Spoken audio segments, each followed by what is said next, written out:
G'day and thanks for tuning in. My name is Ashley Rowan and I'm a financial advisor here with Consortium Private Wealth. In today's video we're going to be exploring financial scams and a little bit of some practical steps that you can follow in order to increase your understanding and help protect yourself and your loved ones throughout the year. So we've obviously, we're beginning the new year now, it's 2023, we've just come off our holidays and financial scams are probably the last thing on our mind. So we've got to be careful because there's a magnitude of scams out there. And as I mentioned, here's some practical steps that you can follow to protect yourself. Now, the first tip I've got is to definitely create strong passwords. And in particular, make sure you create a different password for different accounts. Don't use the same one across many different websites, logins, apps, or banking apps, whatever it may be. And be sure to update them regularly. Don't keep a password for an extended period of time because what you may find is that your details may have been hacked behind the scenes, and it's only a matter of time before they may utilise your credentials to log in somewhere.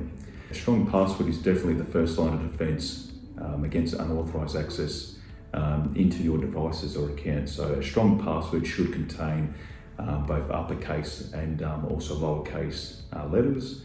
It should contain a combination of letters and numbers, and I'd also encourage you to consider using symbols as well within that. So definitely consider utilising a strong password, and as I mentioned, update them regularly. Now, the second tip I've got is never ever give out your passwords or security codes.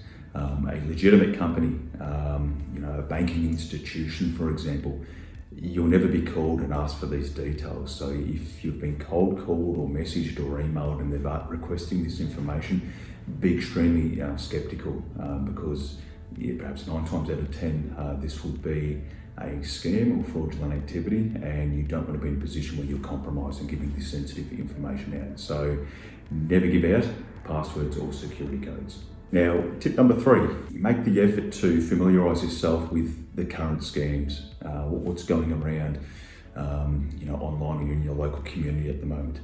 Obviously, scams are increasing in volume and sophistication every day, so it's helpful to keep informed with latest alerts. Now, there's a website you can visit. It is www.scamwatch.gov.au. So it's an Australian government website. Head over there for the latest information and advice on schemes. And the last tip I've got for you is to pause, process, then proceed. So the question is, have you ever been asked to respond to something urgently, such as a delivery notification or request for bank details? Were you expecting this call, email, or offer? Before actioning, take a second, breathe and think. Does this feel right?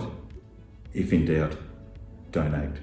Speak with someone you can trust, or definitely speak with a financial advisor who can help do some research on your behalf.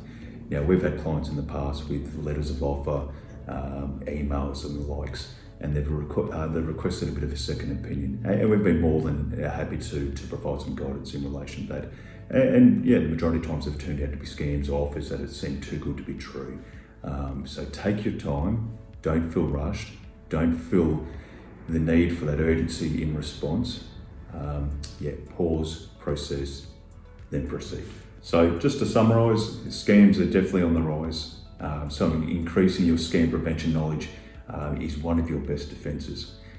Take a bit of time, it's the new year, invest in yourself and your knowledge just to be a bit more cautious and help protect your financial well-being. If in doubt, speak with someone, definitely go see a financial advisor for their opinion as well. Thanks for watching. I hope these 4 points were valuable and you remain safe throughout the year. Thanks.